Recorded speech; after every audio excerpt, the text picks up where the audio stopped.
My name is Gilesa, and my experience as a Black woman when it comes to healthcare has actually been pretty well, believe it or not. My first pregnancy, it ended too soon, and that was a lot for me. And from the doctors down to the nurses were more than caring and loving. I mean, they cried as much as I did, and their care was phenomenal. After giving birth, my blood pressure was very high, and they were so helpful in making sure that I was okay. And I knew that I was not alone, that everything was going to be okay. They literally were so kind to me in that terrifying and devastating situation.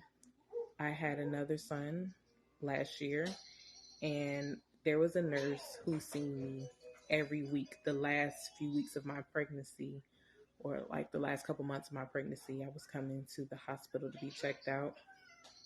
And literally every time I came in, I thought I was giving birth. And she was like, "Oh my gosh, he's coming today. He's coming today." And he wouldn't come. And she told me that if I came in and gave birth on her off day, she's going to make it her mission to come to the hospital and be there with me. And believe it or not, guys, she came there. Like, she literally came. As soon as she got there, she looked for me. She actually would call in to see if I had came in and had my baby. And when she finally came in and saw my son, I was so thankful of that, because she did not have to do that for me. And to check on me and my baby was so sweet to me. So I want to tell Black women that I do hate that you guys didn't get the care that you needed, but I promise there's doctors out here who do care about us and do care about our health. Hi, my name is Tomiyo, and I have been on this intentional journey of self-care over the course of the past 2.5 to 3 years. So it all began when my daughter was diagnosed with Crohn's disease back in 2015, and as a result of her diagnosis, I just didn't focus on my self-care and mental health as I should. In the process of that, my mental health took a downward spiral when I was diagnosed with post-traumatic stress disorder as a result of everything that I had witnessed my daughter experiencing with her condition. It was just a very traumatic experience for me. I became burnout very quickly, and with the help of a therapist, I learned that I had to prioritize my self-care. As women, especially women of color, I firmly believe that we have a pattern of putting ourselves after everyone else, and in most cases, a lot of times we neglect our own self-care. So my message to women is to definitely make sure that you are prioritizing your self-care, you are prioritizing your mental health, and you are understanding that you cannot pour from an empty cup. Start off, I'm Tina, pushing 40, and I'm just gonna give a little small, quick timeline of my issues as a female. My mid to late 20s, I had issues with my cycle where they were very heavy. My period wouldn't go off, so of course go to the doctor, get seen, get checked. They want to put you on birth control. I didn't want to be put on birth control because at that time I thought I was in love and wanting to have a child, whatever. Get on birth control as well as hormone pills because it's having other issues as well. So okay, boom, I'm on that. I get on the birth control and the hormone pills. After taking them for so many months, my period stopped.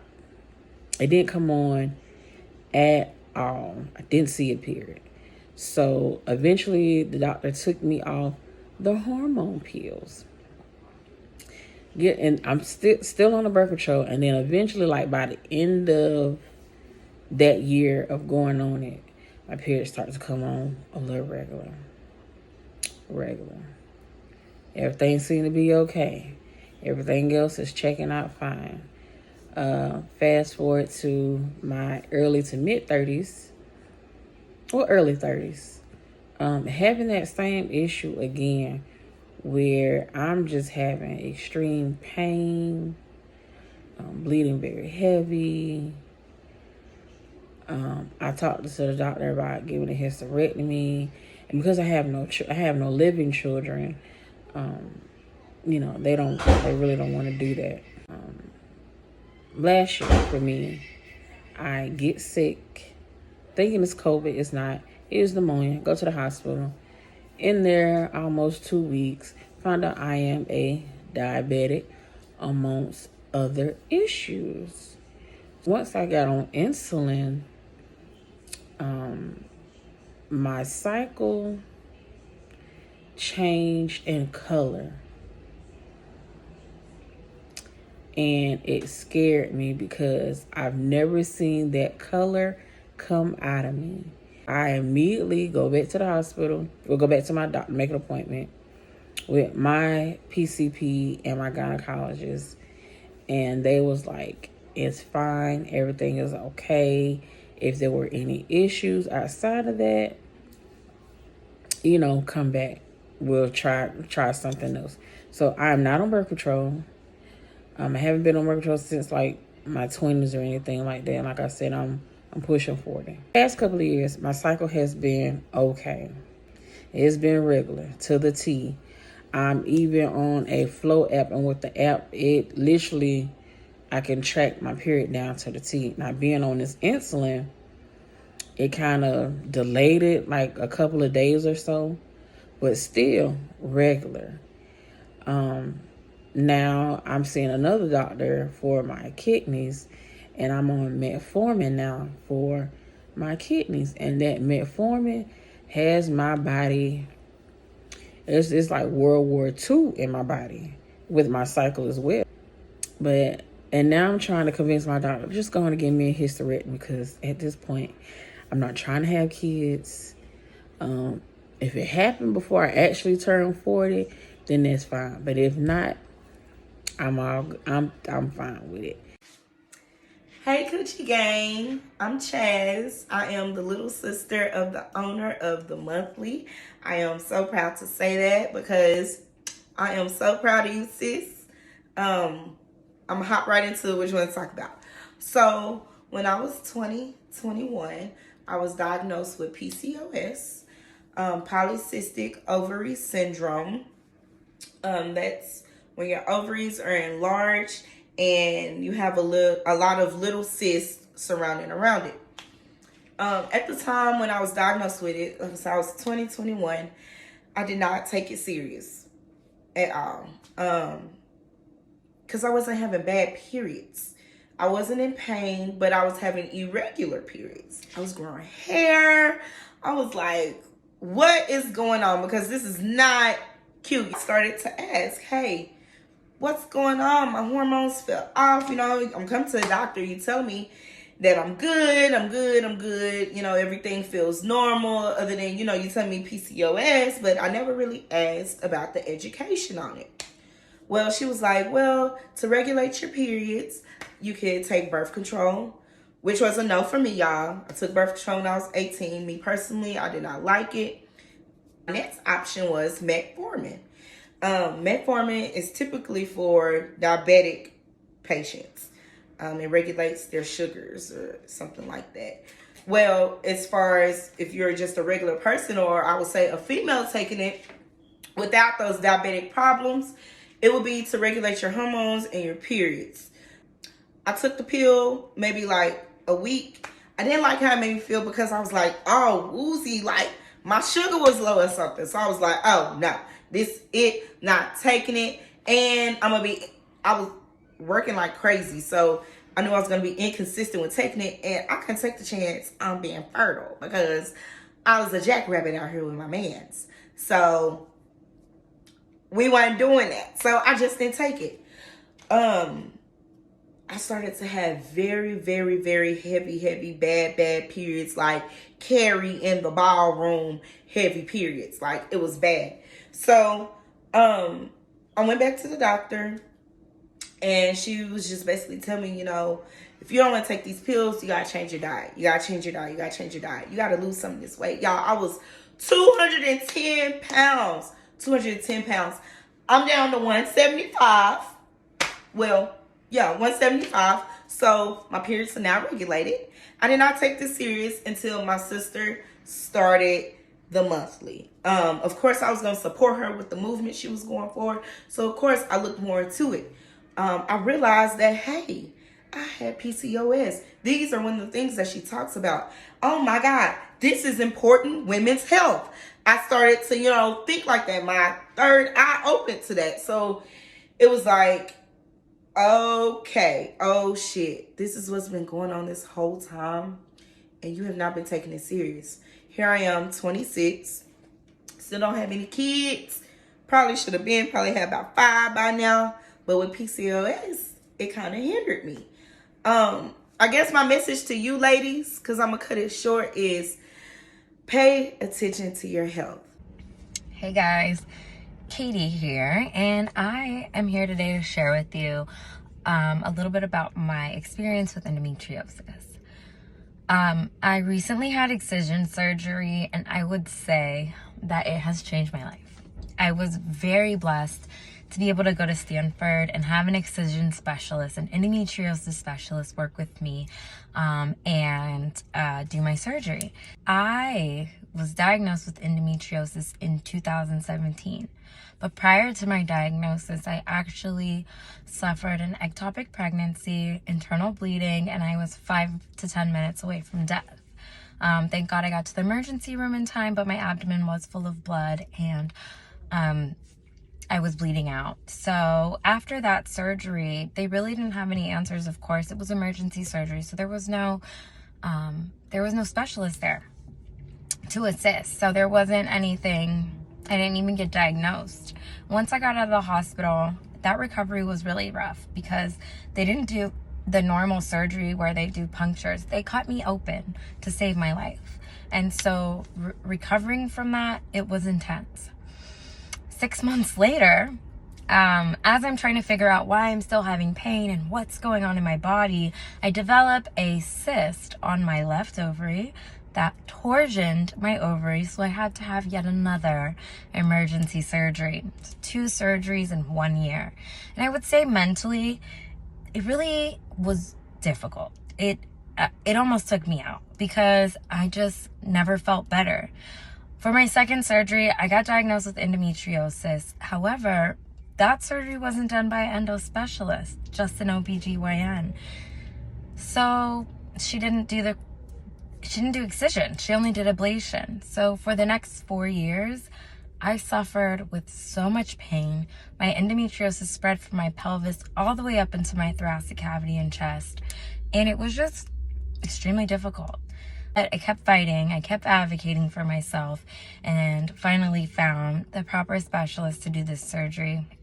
And I would just say that never stop fighting for yourself. Never stop advocating for yourself, because there is, I can't say a cure, but there are solutions and there is help, and it does get better. Hi Chris, in the monthly, I'm really excited that you're doing this segment, and I just wanted to share a little bit about my own personal struggle finding a therapist that I could relate to. I was having trouble opening up and being honest, like completely raw with my therapist when I was going to a white man, and he was great, but like I just couldn't open up and I couldn't have the dialogue that I needed to be having because it just felt gross. Like it felt like I wasn't supposed to do that, and I just couldn't get past this mental block that I had. And in a way, I do feel like I'm a little bit scared of white men, and so that didn't help the therapy, because I was going to therapy for anxiety, so it's like I was in there anxious, so it's just a whole thing. But yeah, it's crazy what a difference going to someone, especially a Black woman, can do for your experience. And I really am trying to get to a place where all of my healthcare providers are Black, specifically Black women, if I can get them. Yeah, I could share more, but I'll leave y'all with that. Hey CucciGang, my name is Shaneice. I was asked by my sister Chris, the owner of The Monthly, to do this video. For one, I want to say this is a great opportunity, I feel like, for women to talk about real life issues that don't get addressed a lot of times.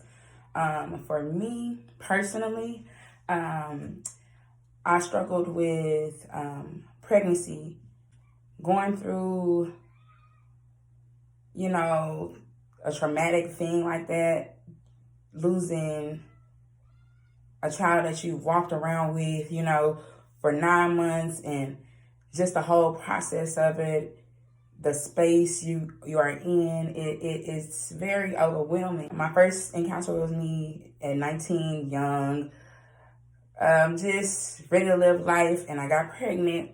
At first, you think you're 19, I ain't ready for a baby, but nevertheless, I had to get ready for it. And to go through that process, had a whole healthy pregnancy and everything throughout it.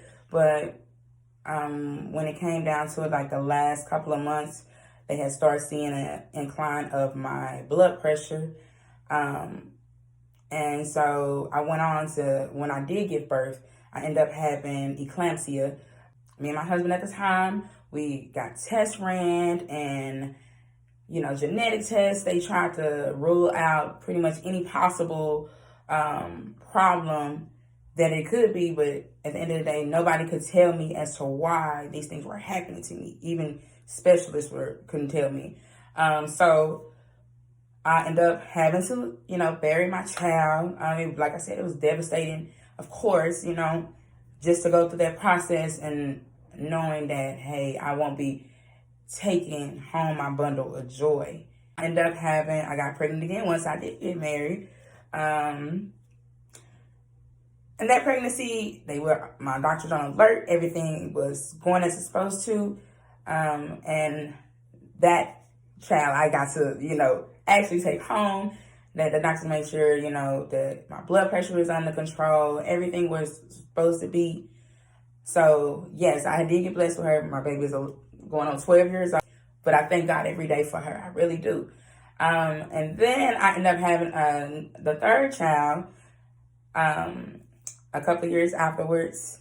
Once again, but we were back again to the same thing where the doctor was saying, hey, but they found this on early in my pregnancy, that, hey, it looks like her chest cavity wasn't growing. So they were telling me, my child possibly would have been a dwarf or anything like that. But at the time, I didn't care. I went through that pregnancy, hoping for the best, hoping they would find an answer or a solution to my problem. But again, I was back at square one with not knowing again, the same thing that they said the first time was a rare occasion that would not happen. It's happening to me again. Healing is real, and I had to heal. But it never stopped me as to, want to find out more about why and what is making my body, react this way. Where when I clearly see, hey, I can have a healthy child, no issues or anything like that. But on the other hand, I'm dealing with this traumatic thing. You know what I'm saying? So I applaud any woman, has lost a child, has went through anything like that, because I know that is a really hard and very traumatic thing to deal with your body, your mind, just your whole aura. Per the Centers for Disease Control, this chart identifies that Black women are 3 times more likely to die than women of other races in doctors' offices. This is due to medical negligence and just simple, ungenuine care of a woman in a doctor's office and or healthcare setting. This is why it is so important to advocate for yourselves in doctor's appointments pre and post surgery. This chart, also provided by the Centers for Disease Control, shows that Black women have the highest pregnancy-related deaths in hospitals.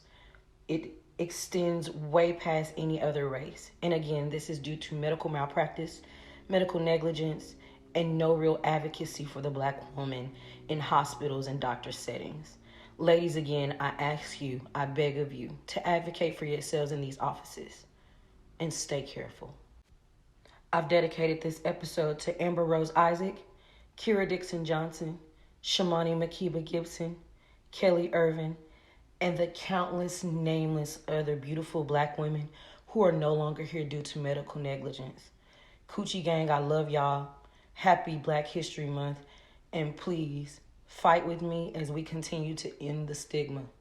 It does not end here. It will not end here.